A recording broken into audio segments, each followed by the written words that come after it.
Nesse vídeo nós vamos analisar o quinto selo. Vamos ler Apocalipse capítulo 6, do versículo 9 a 11, para que você entenda o que está sendo tratado neste quinto selo.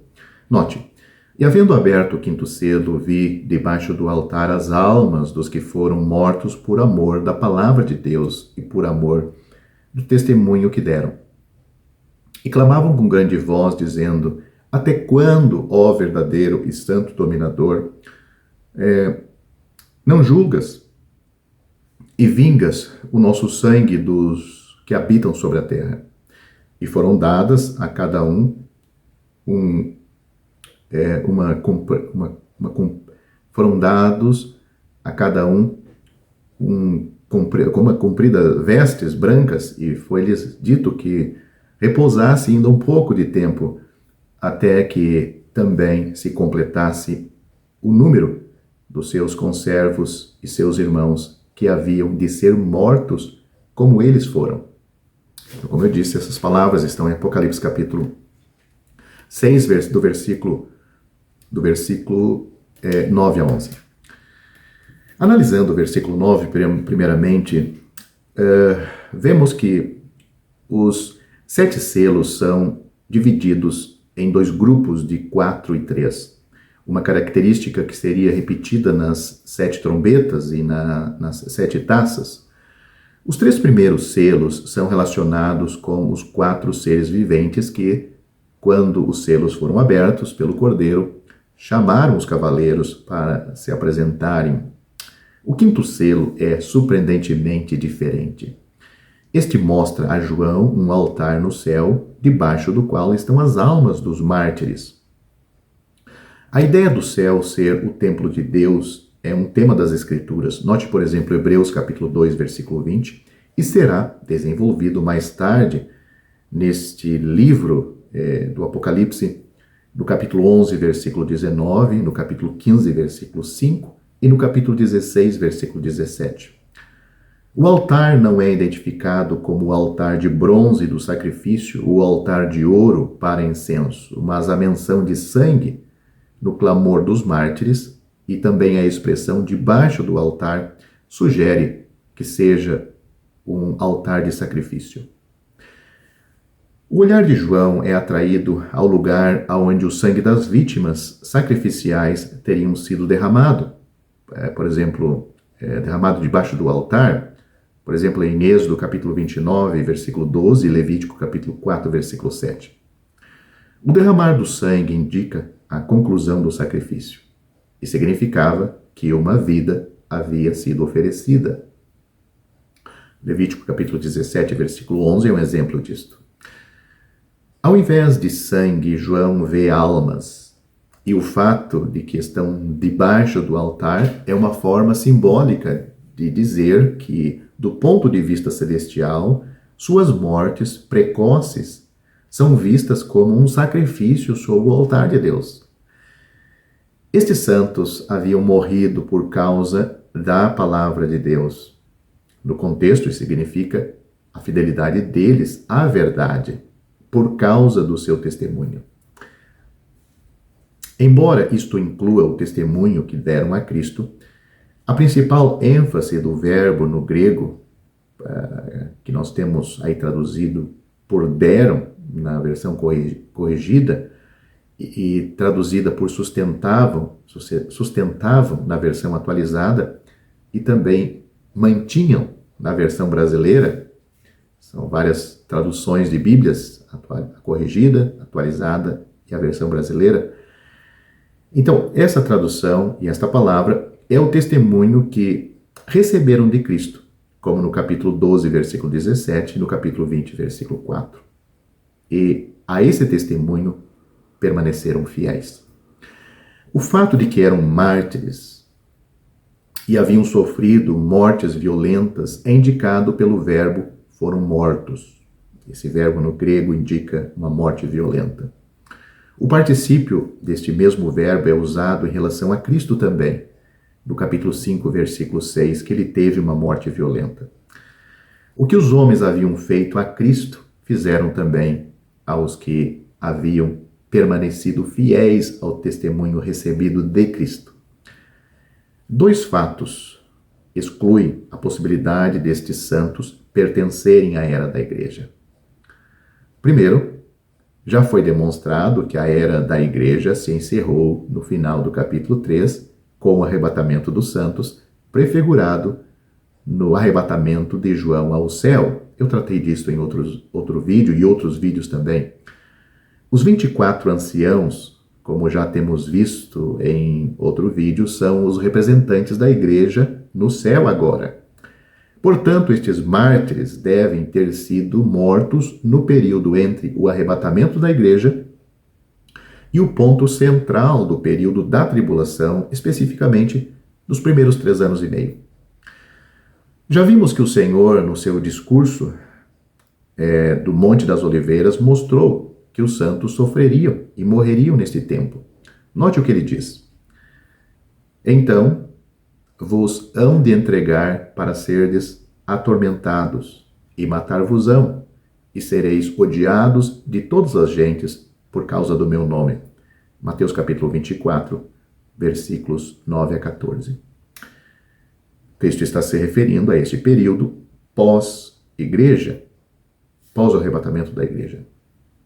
Este será o período quando os 4 cavaleiros estarão agindo com violência sobre a terra. Indivíduos que, por causa da sua obediência à palavra de Deus e a sua fidelidade a Cristo, não aceitarão o credo do grande enganador. Sofrerão perseguição e morte. São as almas desses mártires que João vê debaixo do altar.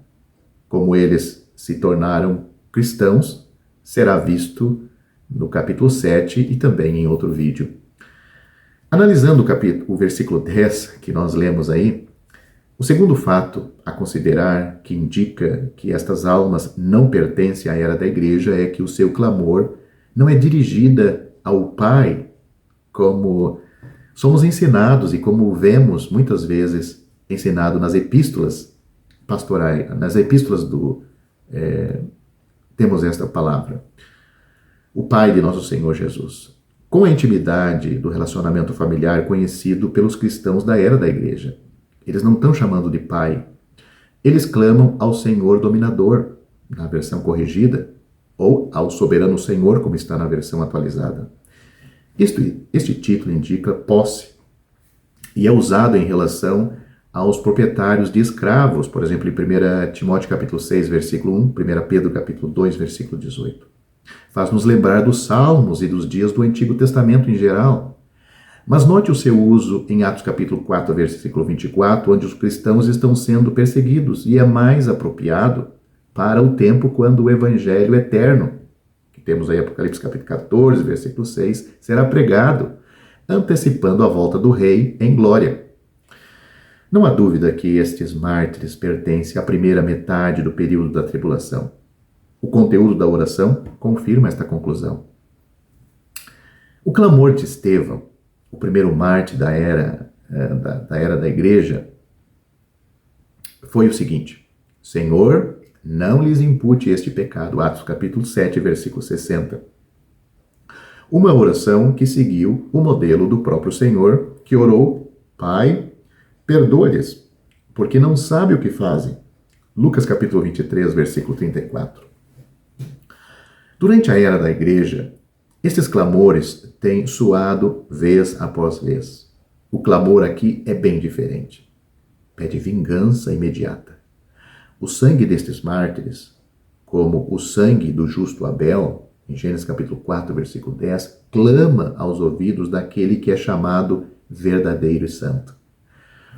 A santidade e verdade encontrada neste soberano e Senhor exige vindicação e vingança.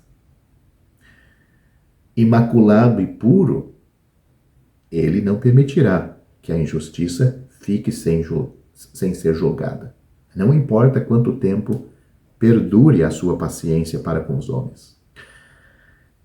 Toda essa linguagem nos faz lembrar do clamor dos santos, nos conhecidos salmos imprecatórios, por exemplo, o Salmo capítulo 74, capítulo 79, o capítulo 89, o capítulo 94, onde os santos provados através de suas lágrimas aguardam o Redentor remidor para agir como seu vindicador em justo juízo sobre os seus perseguidores. Leia também Jó, capítulo 19, versículo 25. A resposta dos céus mostra a perfeita compaixão com este anseio e uma prontidão para agir em seu favor quando o momento fosse oportuno. O sangue deles será vingado. O clamor que temos aí na expressão "até quando" nos faz lembrar do clamor do salmista: até quando os ímpios, Senhor, até quando os ímpios saltarão de prazer? Salmo 94, versículo 3. E do profeta Abacuque, que diz: até quando, Senhor, clamarei eu, e tu não me escutarás?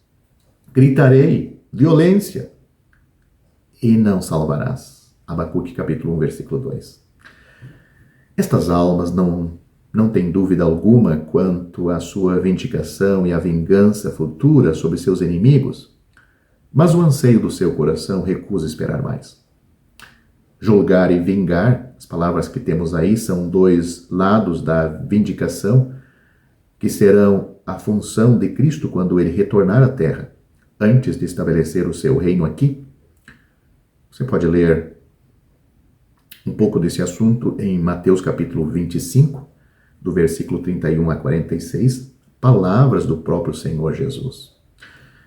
Note o uso do mesmo verbo no capítulo 19 e versículo 2 de Apocalipse, onde diz: vingou o sangue dos seus servos. Assim os ímpios serão descritos como os que habitam na terra.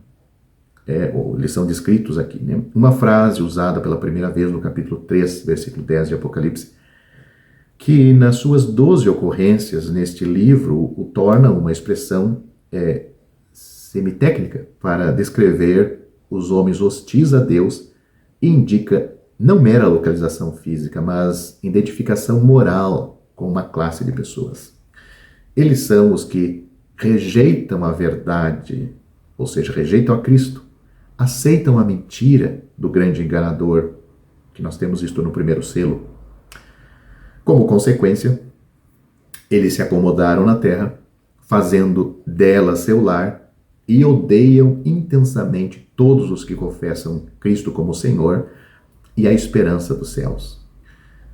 Estes dão apoio incondicional ao grande enganador, mais tarde chamado de a besta, no capítulo 13, versículo 1 de Apocalipse, no seu desejo de apagar o nome de Cristo e aniquilar todos os que confessam este nome. Uma multidão de mártires morrerão debaixo deste ódio malévolo. Como não há meio termo, os homens são forçados a escolher entre a verdade e a mentira. Os moradores da terra se identificaram com a terra e seu governo satânico, e assim compartilham da sua culpa por derramar o sangue dos santos. Vamos analisar agora o versículo 11. Pois, neste versículo 11, nós vemos que em resposta a este clamor do céu, o céu dá duas coisas. A primeira é um símbolo de confirmação. Note, foram dadas a cada um compridas vestes, a cada uma compridas vestes. Vestes brancas. Branco, quando usado simbolicamente de vestes, destaca duas coisas: a pureza, aceitável a Deus, e a bênção gozada pelos santos. Isto nós temos no capítulo 3 de Apocalipse, versículo 4, capítulo 7, versículo 9, capítulo 19, versículo 8 e 14. Suas vestes manchadas de sangue na terra refletiam a avaliação terrestre dos seus testemunhos, ou seja, desses crentes na terra. Suas vestes manchadas do sangue, agora o céu manifesta a sua apreciação. Eles são aceitáveis no céu. Este ato tem provocado muita teorias e discussão. Surge perguntas sobre como espíritos sem corpo, descrito como almas, podem receber vestes brancas. Geralmente todos concordam que não há nenhuma ideia de ressurreição neste ponto da passagem, ou seja, são almas mesmo, são mesmo sem corpos ainda. Um argumento apresentado por alguns comentaristas é que esta passagem apoia a ideia de um corpo para o cristão no seu estado intermediário entre morte e ressurreição. Nesta teoria, este corpo seria diferente do corpo de carne dos homens terrestres e também diferente do corpo ressurreto e glorificado que gozarão no futuro. A segunda teoria é que se trata de um corpo temporário, adequado para estas pessoas no céu, mas que será substituído pelo seu corpo eterno, ressurreto, na ocasião da volta de Cristo. Agora, em glória, né? Não, porque estes não são crentes da era da igreja. Já outros comentaristas sugerem que os corpos ressuscitados são dados a estes santos antes do tempo como sinal de honra especial. Tal sugestão, além de desnecessária, não tem apoio bíblico. A natureza simbólica desta cena parece ter sido esquecida. O pergaminho, os selos, os cavalos, o altar, todos contêm verdades espirituais. As vestes, portanto, são simplesmente a garantia simbólica do céu, tanto da aceitação dos mártires, como da sua presença bem-aventura, da sua presente bem-aventurança lá no céu. Também é dado a estes mártires uma palavra de consolação. O consolo está em compreender que a demora quase terminou. A vindicação é certa, e a espera era por um pouco de tempo. Neste contexto, um pouco de tempo são os últimos 3 anos e meio da tribulação, até que o grupo de mártires fosse completado. Na certeza desta segurança, eles podiam repousar. O verbo que nós temos aqui, que repousasse, note aí no versículo que está no vídeo, que repousasse, não significa silenciar seu clamor, mas fala da bem-aventurança que eles gozam agora e no pouco de tempo que eles têm que esperar até que Cristo venha para julgar este mundo. Seu trabalho terminou, ou seja, o trabalho dessas almas que estão lá terminou. Sua perseguição é coisa do passado. E agora, agora no presente, eles têm a paz do céu e a promessa de vindicação, ou seja, que a causa deles vai ser julgada. O mesmo verbo repousar, ou descansar, é usado para dar confiança aos santos que enfrentam a morte na segunda metade da tribulação, que nós temos no capítulo 14, versículo 13 do Apocalipse. Ambas as palavras e ambas as passagens nos lembram da promessa feita a Daniel, que se incluía na mesma bênção prometida. E nós temos Daniel capítulo 12, versículo 13, que diz: porque repousarás e estarás na tua sorte e no fim dos dias. Na expressão, neste pouco de tempo, os 3 anos e meio finais da tribulação, chamados de a grande tribulação, no capítulo 7, versículo 14, muitos santos irão morrer como mártires. A besta que subiu do mar, que nós temos no capítulo 13, versículo 1, irá fazer guerra aos santos e vencê-los. Temos no capítulo 13, versículo 7. A besta que subiu da terra, no capítulo 13, versículo 11, irá exigir que fossem mortos todos os que não adorassem a imagem da besta. Capítulo 13, versículo 15. A perseguição atingirá o seu auge e multidões morrerão por causa da sua fé em Cristo. Identificar-se com Cristo e seus irmãos ou como irmãos de Cristo significará morte instantânea. É o que o Senhor Jesus disse em Mateus capítulo 25, do versículo 34 a 40. De sorte que o martírio se tornará comum naqueles dias. Estes são os conservos e irmãos pelos quais este grupo de mártires deve esperar. Servindo ao mesmo soberano Senhor e nascidos na mesma família, é oportuno que o céu vingue o sangue de todos de uma vez só. O último santo morto no período da grande tribulação completará a conta prevista daqueles que ratificam seu testemunho com sangue. A palavra que nós temos aqui, completasse, indica o registro completo dos mártires. Então, o céu agirá. Cristo volta à terra e juízo justo é executado sobre todos os moradores da terra. Alguns expositores acham que ambos os grupos de santos martirizados surgirão nos últimos 3 anos e meio da grande tribulação. Isto deprecia a pressão colocada sobre os santos durante o tempo dos 4 cavaleiros e também deixa de considerar os 2 grupos distintos de mártires no discurso da montanha ou do Monte das Oliveiras descrito pelo Senhor Jesus. Leia com atenção lá Mateus capítulo 24, do versículo 9 a 22, você notará que o Senhor destaca 2 grupos de mártires e esses 2 períodos, que durante os 7 anos é chamado de a tribulação e também a grande tribulação.